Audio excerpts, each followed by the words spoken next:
Yurak kasalliklarini holati har xil bo'ladi. Ko'pisi bosim, ruhiy bosim, qo'rqishdan, o'piqishdan bo'ladi.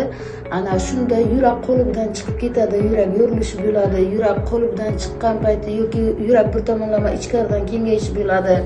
Ko'p o'sma kapelnitsalar olishdan ham kelib chiqadi bu. Ana ularni asoratiga keyin bizlarni odamlar noto'g'ri davolash qiladi. Asosiysi qadimdan qolgan bizlarni ota-bobomizning ilmlaridan yurakni sog'dirish bor.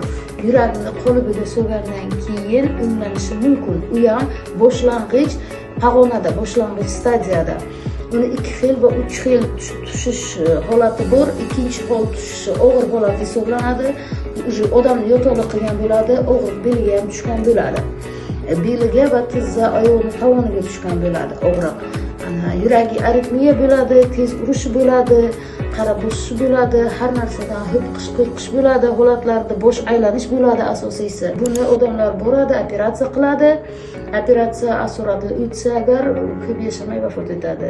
Bundan ehtiyot bo'lib o'zimizni ilmiy tomonlari bilan dori-darmonsiz hamda operatsiyalarsiz to'liq davolash mumkin.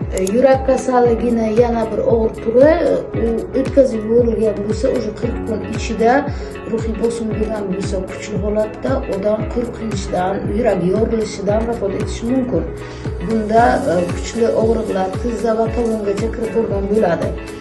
Ana bu narsalarni ham to'g'ri diagnostika qilib, bor ilm bilan yordam berilsa, odamni o'limdan saqlab qolish mumkin.